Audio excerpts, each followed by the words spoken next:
Presiden Prabowo Subianto menerima kunjungan kenegaraan Presiden Afrika Selatan, Cyril Ramaphosa. Kedua pemimpin negara ini membahas mengenai kerjasama di berbagai bidang dan memperkuat hubungan bilateral kedua negara.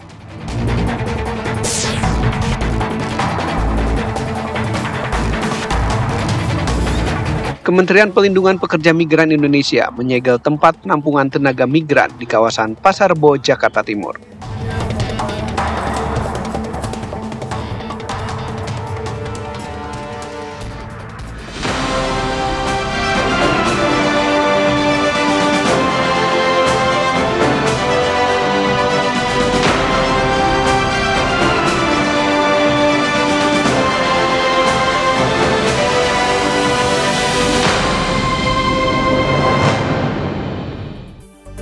Assalamualaikum, selamat sore pemirsa. Kabar Merah Putih edisi Rabu 22 Oktober 2025 hadir menjumpai Anda. Tentunya dengan sejumlah kabar penting dan menarik mengenai kebijakan Presiden Prabowo Subianto dan jajaran kabinetnya.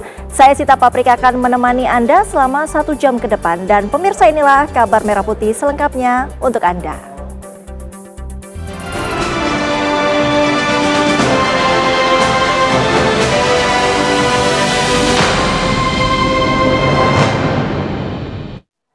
Kita buka kabar Merah Putih. Presiden Afrika Selatan Cyril Ramaphosa berkunjung ke Indonesia dan bertemu dengan Presiden Prabowo Subianto di Istana Negara Jakarta. Kunjungan Cyril Ramaphosa ke tanah air untuk membahas kerjasama di berbagai bidang dan memperkuat hubungan bilateral kedua negara. Presiden Afrika Selatan Cyril Ramaphosa tiba di Jakarta dalam kunjungan kenegaraannya ke Indonesia. Ketibaan Ramaphosa disambut upacara resmi kenegaraan dan Menteri Perdagangan Budi Santoso ikut menyambutnya di Lanut Halim Pranakusuma. Lengkap dengan karpet biru dan pasukan jajar kehormatan, Ramaphosa menapaki kakinya di Indonesia untuk pertama kalinya sejak menjabat sebagai Presiden Afrika Selatan. Selanjutnya Ramaphosa menuju Istana Kepresidenan Jakarta dan bertemu dengan Presiden Prabowo Subianto. Di istana, Presiden Prabowo Subianto langsung menyambut kedatangan Ramaphosa. Keduanya berjalan di tengah pelataran Istana Merdeka untuk mendengarkan lagu kebangsaan kedua negara.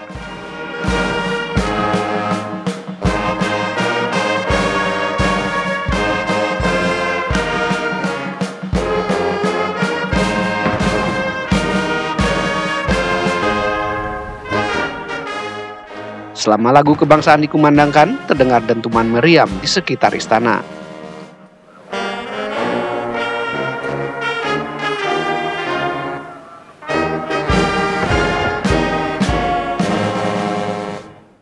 Setelah itu, Presiden Prabowo mengajak Ramaphosa memeriksa pasukan jajaran kehormatan.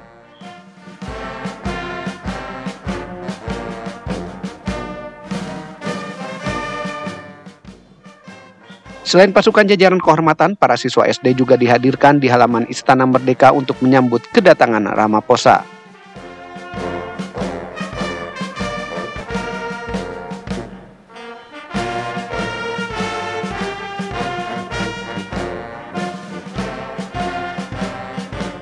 Prabowo dan Ramaphosa kemudian memperkenalkan delegasi masing-masing. Yang dilakukan dan saat ini Presiden Republik Indonesia Prabowo Subianto tengah mengenal. Presiden RI dan Afrika Selatan itu kemudian melakukan pertemuan 4 mata, dilanjutkan dengan pertemuan bilateral sambil makan siang bersama delegasi kedua negara.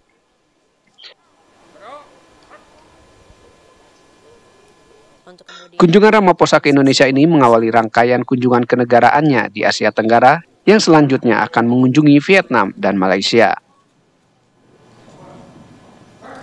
Dari Jakarta, tim TV One mengabarkan. Hubungan diplomatik resmi baru dibangun pada 1990-an, namun hubungan sejarah antara Indonesia. Lantas apa saja kegiatan Presiden Prabowo Subianto setelah menerima kunjungan Presiden Afrika Selatan Cyril Ramaphosa? Kita akan tanyakan langsung kepada jurnalis TV One, Yohanes Leonardo.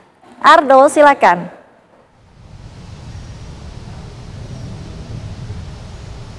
Ya, selamat sore Sita dan juga pemirsa. Memang tadi pertemuan Presiden Prabowo Subianto sudah rampung sekitar pukul 14 siang waktu Indonesia bagian Barat, di mana kemudian tadi Presiden Prabowo Subianto setelah kemudian menyambut, lalu kemudian menerima, dan kemudian membahas sejumlah kesepakatan dan juga pembahasan isu-isu strategis di berbagai bidang bersama dengan para menteri dari Kabinet Merah Putih maupun juga delegasi kenegaraan dari pemerintahan Afrika Selatan bersama dengan presidennya, Presiden Cyril, kemudian juga membahas beberapa hal dan juga memberikan joint statement atau pernyataan bersama selesai pertemuan sebelum akhirnya tadi Presiden Cyril diantarkan keluar dari Istana Negara Presiden untuk kemudian melanjutkan kunjungan kenegaraannya di Asia Tenggara. Dan yang menarik jika kami mencermati, karena memang dari total ada 2 pidato dari Presiden Afrika Selatan terkait kemudian apa yang menjadi poin pembahasan dari Presiden Cyril Ramaphosa sendiri, di mana kemudian dalam 2 pidatonya tersebut, yang pertama ia banyak menekankan soal solidaritas antara Indonesia dan juga Afrika Selatan, dan terus berulang kali mengatakan bahwa akar persahabatan antara kedua belah negara ini mengakar dari kerjasama tingkat global pada Konferensi Asia Afrika tahun 1955. Lebih jauh dari itu kemudian juga Presiden Cyril juga menyampaikan bahwa kemudian ada beberapa bahasan-bahasan menarik dan juga bahasan strategis dalam kunjungan kenegaraannya, di mana Presiden Cyril mengatakan bahwa dalam kunjungan kenegaraannya tersebut untuk beberapa poin kerjasamanya sendiri ada berlangsung di beberapa sektor. Salah satunya di tingkat pendidikan maupun juga di tingkat pertahanan, di sektor pertahanan juga di sektor pendidikan, hingga kemudian menyasar ke perjanjian dagang. Apalagi berulang kali juga yang disampaikan adalah kemudian bagaimana Indonesia dan juga Afrika Selatan kini kembali satu panggung dalam panggung KTT BRICS yang berlangsung di Brasil kemarin, maupun juga KTT G20, di mana secara terbuka tadi Presiden Cyril Ramaphosa ini mengundang Presiden Prabowo Subianto untuk datang ke Afrika Selatan, tepatnya ke ibu kota Johannesburg, untuk mengikuti KTT G20, di mana kemudian Afrika Selatan ini menjadi tuan rumah KTT G20 yang akan berlangsung pada pertengahan November 2025 mendatang. Selain itu juga kami mengkonfirmasi kepada Presiden Prabowo Subianto dan juga kepada jajaran Istana Kepresidenan, di mana salah satu pernyataan yang disampaikan adalah kemudian dari Menteri Luar Negeri Sugiono, di mana Menteri Sugiono menyampaikan bahwa beberapa kerjasama strategis yang disepakati ini tidak hanya tadi yang saya sampaikan, bahwa ada kerjasama di bidang ekonomi hingga kemudian di bidang pertahanan atau bahkan di bidang pendidikan, tetapi juga untuk kerjasama di lintas perdagangan maupun juga tingkat pangan ini menjadi salah satu yang menjadi fokus antara kedua belah negara. Tadi Sugiono mengatakan bahwa kemudian impor kedelai menjadi salah satu yang coba dicanangkan oleh kedua belah negara, termasuk juga impor daging sapi. Ini tentunya untuk mendukung program makan bergizi gratis yang menjadi program prioritas Presiden Prabowo Subianto berserta jajaran di kepemimpinannya pada pasca terpilih pada tahun 2024 kemarin.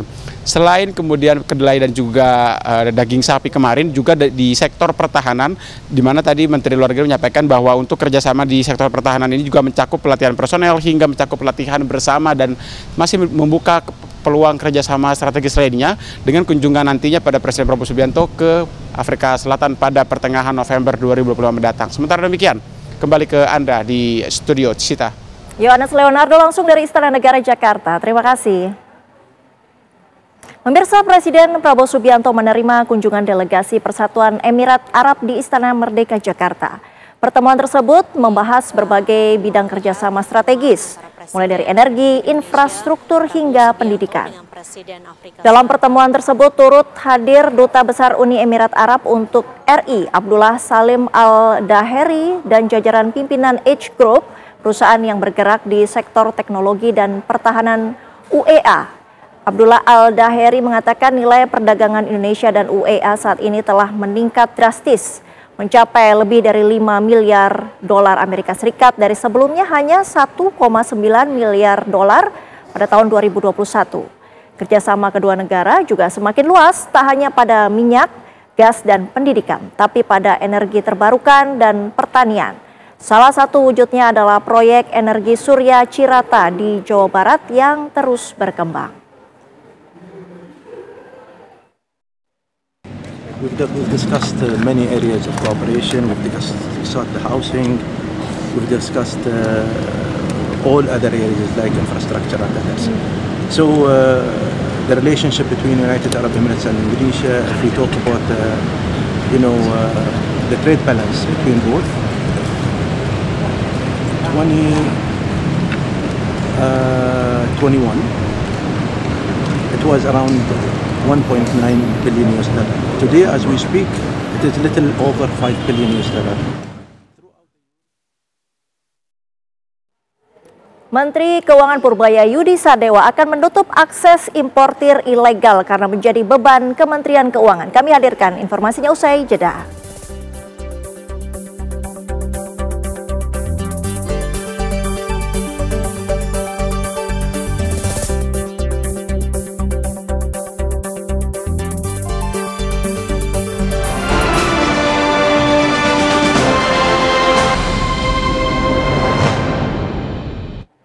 Anda kembali di Kabar Merah Putih. Pemirsa, Menteri Keuangan Purbaya Yudi Sadewa tanggapi pernyataan Gubernur Jawa Barat Deddy Mulyadi sehubungan dana pemerintah daerah yang mengendap di deposito.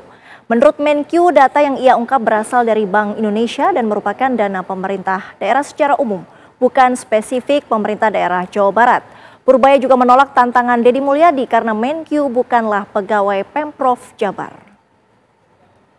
Deddy Mulyadi, Pak, kan Bapak ditantangin buat buka data yang dana mengendap itu, Pak. Kang Deddy katanya udah ngecek deposito Jabar, nggak ada, Pak, dana mengendap.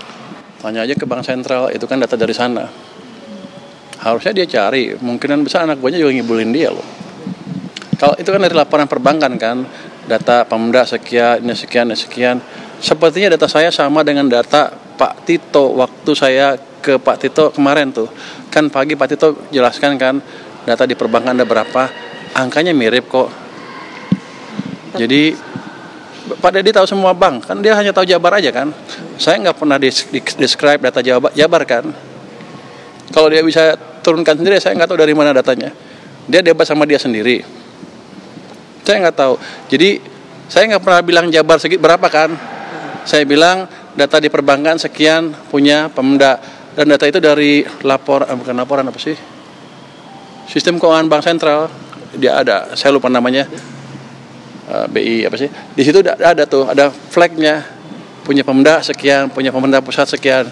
Even punya pemerintah pusat juga orang saya masih nggak percaya segitu. Saya akan masih suruh periksa lagi. Itu uang apa sebetulnya? Tapi kan dari Kang Deddy bilang itu juga ada disimpan deposito, tapi dia nggak menjelaskan secara langsung disimpan di mana. Apakah nanti akan ada koordinasi, misalnya apa khusus nih? Jadi kan dia udah bilang kayak gitu. Apakah dari Kemenkyu akan khusus melihat data uang Pemdanya si Jabar atau ditaruh ke mana gitu? Saya bukan pegawai Pemda Jabar. Kalau mau dia periksa aja sendiri. Ya kan, itu data dari sistem monitoring BI yang dilaporkan oleh perbankan setiap hari kali ya, setiap berapa minggu sekali, itu seperti itu datanya. Berbeda dengan Gubernur Jabar Deddy Mulyadi, Gubernur Jakarta Pramono Anung justru membenarkan pernyataan Menteri Keuangan Purbaya mengenai dana Pemda yang mengendap di bank. Pram menegaskan 14,6 triliun rupiah dana Pemprov Jakarta saat ini di bank. Namun menurut Gubernur Jakarta, dana tersebut bukan untuk diendapkan karena tidak ada alokasinya, melainkan disimpan untuk keperluan pembayaran di akhir tahun. Sebelumnya, Menteri Keuangan Purbaya mengungkap data dari Bank Indonesia, ada dana 233 triliun rupiah mengendap di rekening kas daerah, 134,2 triliun dana mengendap pemerintah kabupaten dan 60,2 triliun dana mengendap pemerintah provinsi. Dan 39,5 triliun rupiah dana mengendap pemerintah kota.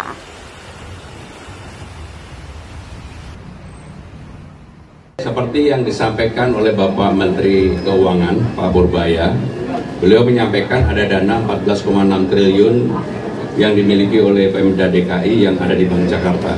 Itu betul 1000%, bukan 100% lagi, 1000%.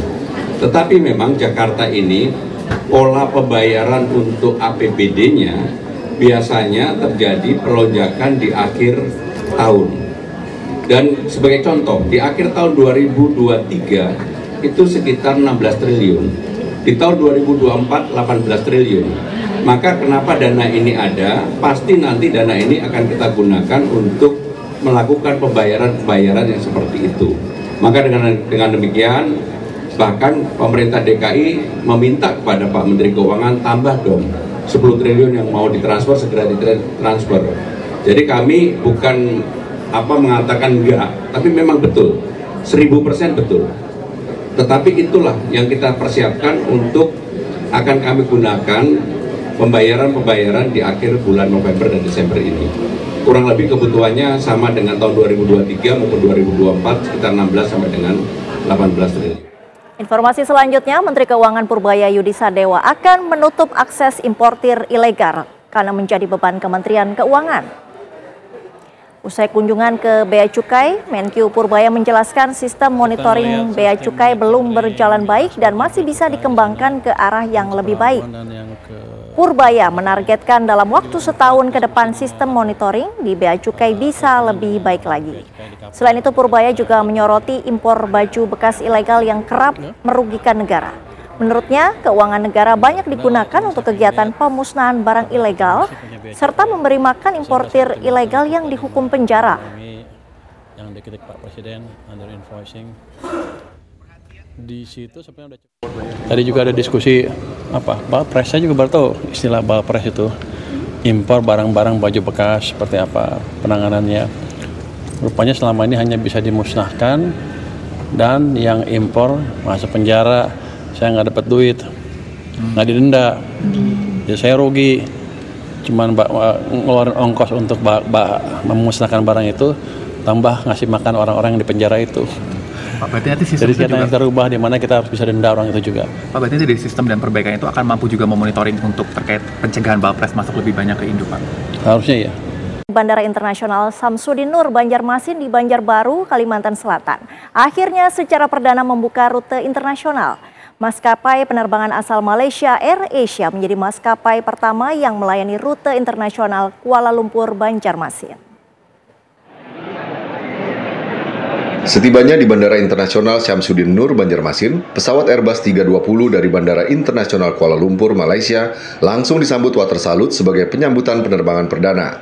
Bandara Internasional Syamsuddin Nur Banjarmasin di Banjarbaru, Kalimantan Selatan, akhirnya secara perdana membuka rute internasional. Maskapai penerbangan asal Malaysia AirAsia menjadi maskapai pertama yang melayani rute internasional Kuala Lumpur Banjarmasin. Sementara itu, Pemprov Kalimantan Selatan sudah menggandeng sejumlah pemangku kepentingan untuk menarik minat wisatawan di Kalimantan Selatan. Kami atas nama pemerintah Provinsi Kalimantan Selatan dan tentunya mewakili Pak Gubernur Jawa Tengah Pak Haji Muhyiddin, kami bersama pemerintah provinsi menyambut gembira dan berterima kasih kepada AirAsia dan rasa juga, dan mudah-mudahan ini bisa bermanfaat untuk masyarakat banyak Kalimantan Selatan tercinta dalam bidang perekonomian dan pariwisata juga, perhubungan juga. Pada kesempatan ini Dengan adanya penetapan 36 bandara internasional di Indonesia, merupakan salah satu upaya Kementerian Perhubungan dalam memperluas konektivitas sisi udara, serta mendorong pertumbuhan perekonomian nasional. Okey sangat, sebab cepat sampai, sebab ini sini ke migration pun banyak respect, yang banyak dia bagi protokol sikit. Yang saya tu banyak happy. Seru, seronok sebab terus kan 3 jam saja dari Kuala Lumpur ke Banjarmasin. Enggak usah transit-transit. Hari ni kami mau explore dulu ke Banjarmasin. Dan tengok macam mana, saya rasa boleh terus langsung lah. Bandara internasional menjadi salah satu langkah nyata Kemenhub memperkuat konektivitas, mempercepat pembangunan ekonomi, dan memastikan kehadiran negara hingga ke pelosok Nusantara, dan tentunya akan memberikan dampak signifikan terhadap sektor pariwisata di daerah. Dari Banjarbaru, Kalimantan Selatan, tim TV One mengabarkan. Pemirsa, Kementerian Perlindungan Pekerja Migran Indonesia menyegel tempat penampungan tenaga migran di kawasan Pasar Rebo, Jakarta Timur. Informasinya usai jeda sesaat lagi.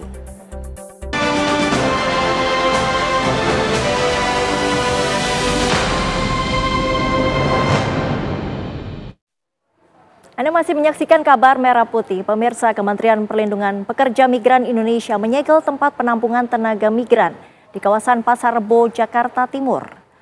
Tempat penampungan pekerja migran ini adalah milik PT Alfa Nusantara Perdana.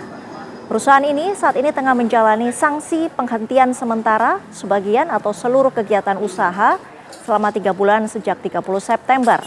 PT Alfa Nusantara Perdana terbukti melanggar 3 peraturan Menteri P2MI nomor 4 tahun 2025. Salah satunya tidak memiliki surat izin perekrutan pekerja migran. Selama menjalani masa sanksi, PT Alfa Nusantara Perdana dilarang menyeleksi dan memproses dokumen penempatan pekerja migran Indonesia. Selain itu, PT Alfa Nusantara Perdana ada sebanyak 7 perusahaan penempatan pekerja migran lainnya yang juga mendapat sanksi dari Kementerian P2MI karena melanggar aturan berlaku.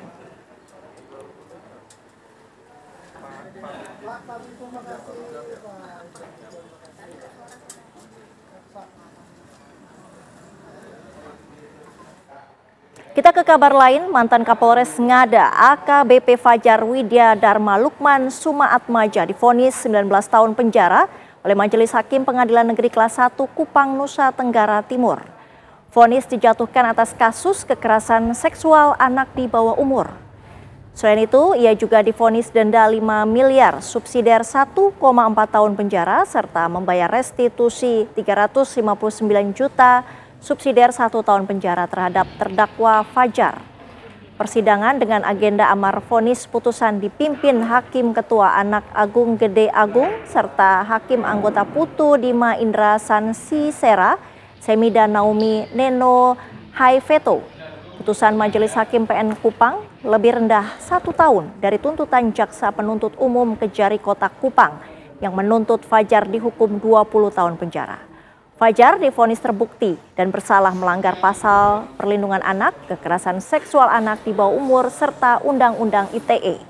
Hal-hal yang memberatkan terdakwa tidak mengakui perbuatannya, membuat keresahan, mencoreng citra Polri dan bangsa di mata dunia internasional, dan tidak ada hal-hal yang meringankan terdakwa dalam kasus ini. Setelah mendengar amar putusan Majelis Hakim PN Kupang, baik Fajar maupun kuasa hukumnya menyatakan pikir-pikir dulu untuk mengambil langkah hukum lebih lanjut.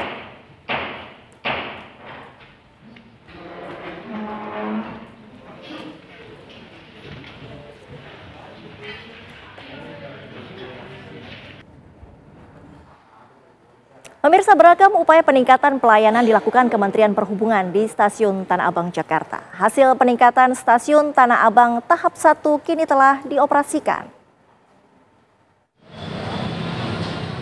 Stasiun Tanah Abang merupakan salah satu stasiun dengan intensitas tertinggi di Jabodetabek.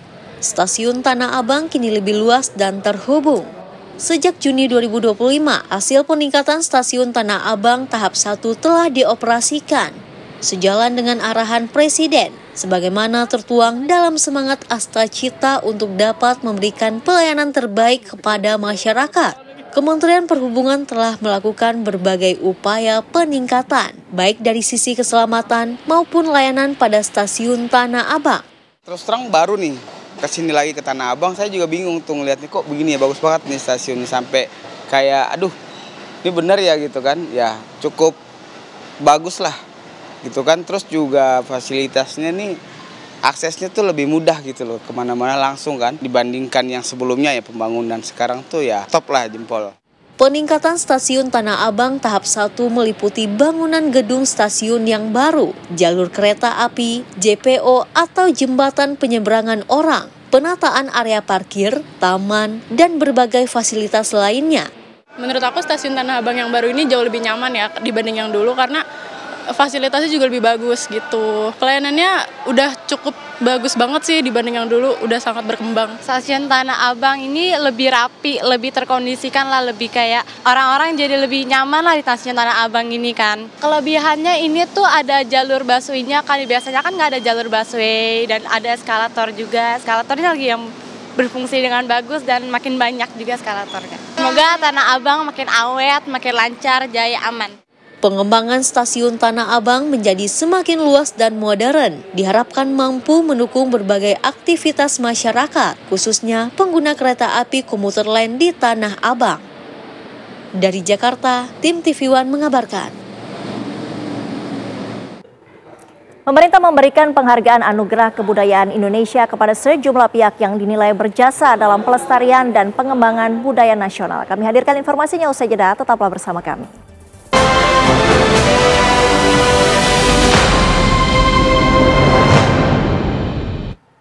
Pemirsa, memperingati 1 tahun berdirinya Kementerian Kebudayaan, pemerintah memberikan penghargaan Anugerah Kebudayaan Indonesia kepada sejumlah pihak yang dinilai berjasa dalam pelestarian dan pengembangan budaya nasional. Menteri Kebudayaan Fadly Zon mengatakan terdapat 5 kategori penerima penghargaan, yakni museum, anjungan taman mini, pemerintah daerah, taman budaya, serta lembaga dan perorangan asing yang berkontribusi bagi kemajuan budaya Indonesia. Ia juga menyebut penghargaan ini bukan sekadar bentuk apresiasi, tapi juga dorongan agar seluruh pihak terus berinovasi dan berperan aktif dalam melestarikan kebudayaan nasional.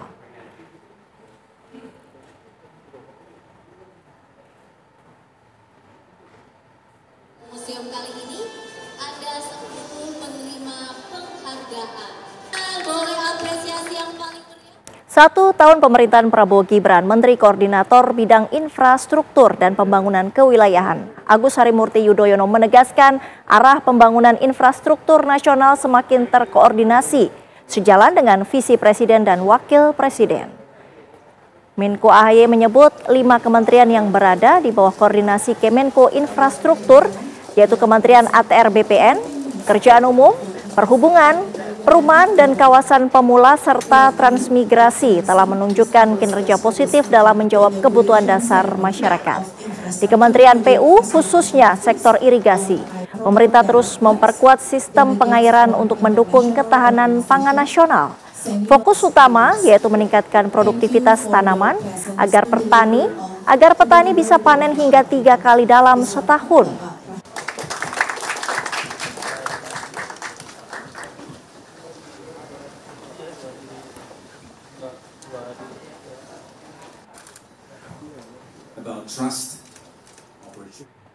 Informasi selanjutnya, Menteri Pertanian Andi Amran Sulaiman mengumumkan penurunan harga pupuk 20% yang berlaku mulai hari ini.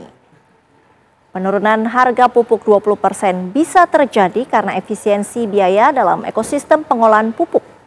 Dengan penurunan harga ini diharapkan mampu meringankan kebutuhan petani yang nantinya akan berdampak pada peningkatan produksi pertanian nasional.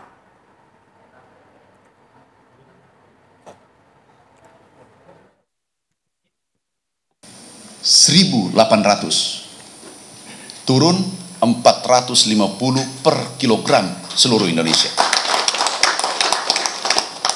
Hitungan persak urea ini dari 112.500 turun menjadi Rp90.000 per sak. Ini adalah luar biasa. Inilah hasil dari efisiensi, efektif, produktif. Ini adalah hasil efisiensi anggaran yang dilakukan oleh pemerintah, efektivitas, efisien, dan seterusnya. Ini tidak menambah anggaran APBN. Ini tidak menambah anggaran APBN, tetapi menurunkan harga 20%. SPPG khusus Kabupaten Merauke, Papua Selatan memperoleh sertifikat layak hygiene sanitasi jasa boga dari Dinas Kesehatan. SPPG tersebut juga sukses mendistribusikan dan menjalankan program makan bergizi untuk siswa di Kabupaten Merauke.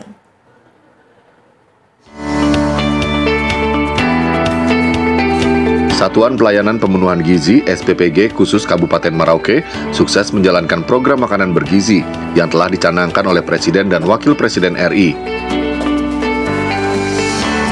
SPPG khusus Kabupaten Merauke ini juga merupakan SPPG pertama yang memperoleh sertifikat layak hygiene sanitasi jasa boga dari Dinas Kesehatan Kabupaten Merauke.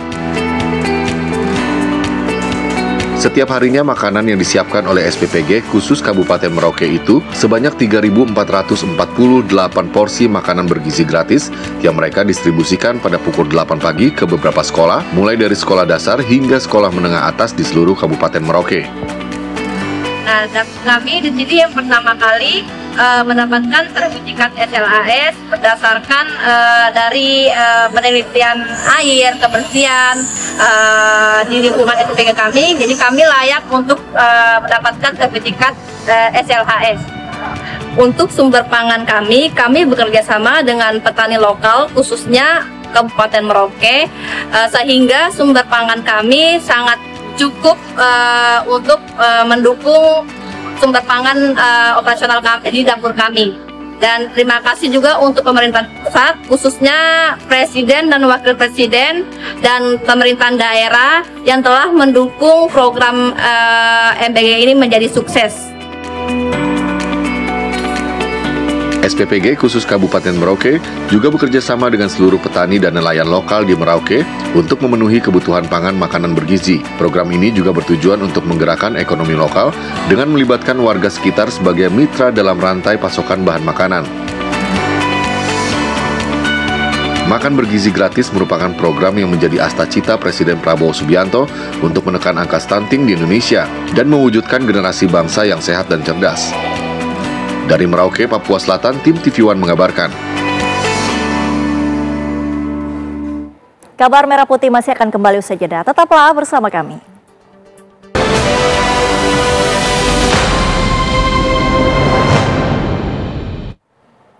Bandara Internasional Syamsuddin Nur Banjarmasin di Banjarbaru, Kalimantan Selatan akhirnya secara perdana membuka rute internasional. Maskapai penerbangan asal Malaysia, AirAsia menjadi maskapai pertama yang melayani rute internasional Kuala Lumpur, Banjarmasin. Setibanya di Bandara Internasional Syamsuddin Nur Banjarmasin, pesawat Airbus 320 dari Bandara Internasional Kuala Lumpur, Malaysia, langsung disambut water salute sebagai penyambutan penerbangan perdana. Bandara Internasional Syamsuddin Nur Banjarmasin di Banjarbaru, Kalimantan Selatan, akhirnya secara perdana membuka rute internasional. Maskapai penerbangan asal Malaysia, AirAsia, menjadi maskapai pertama yang melayani rute internasional Kuala Lumpur, Banjarmasin.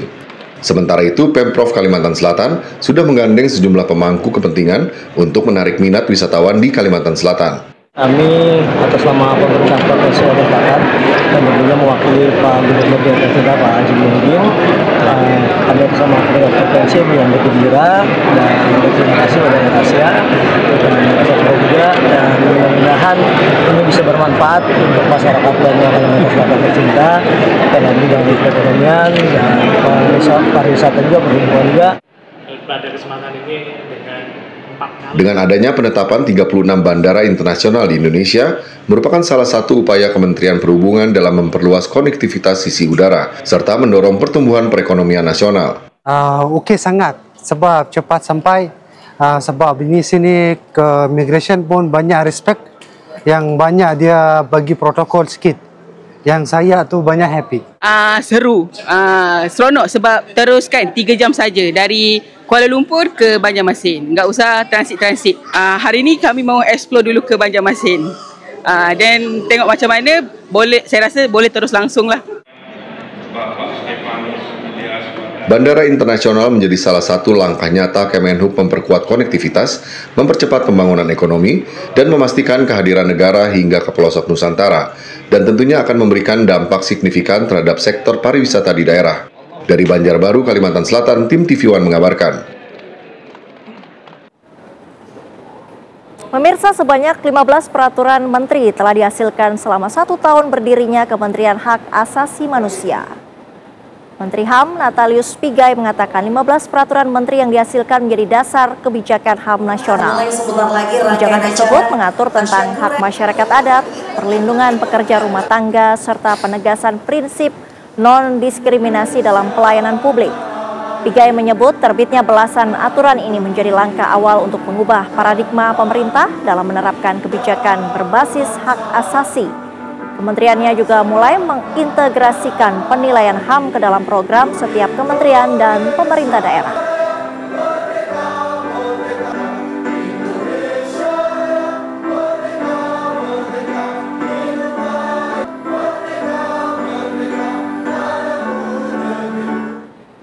Kementerian Transmigrasi mengawal sekaligus menghantarkan almarhum Anggit Bima Wicaksana, anggota tim ekspedisi Patriot yang gugur saat menjalankan tugas.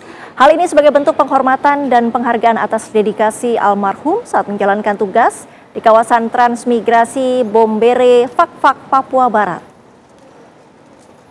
Jenazah diberangkatkan dari Fakfak dan tiba di Bandara Halim Perdana Kusuma Rabu pagi.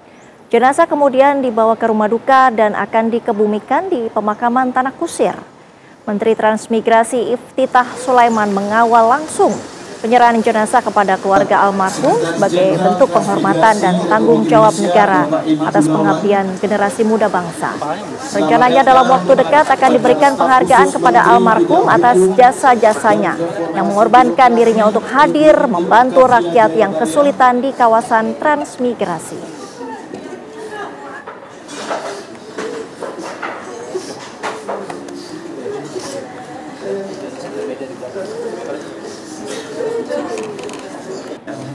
Siapa? Informasi tadi menutup kabar Merah Putih hari ini. Sesaat lagi Anda dapat menyaksikan berita utama kriminal bersama Ninda Febiola. Saya Sita Paprika pamit, terima kasih. Sampai jumpa.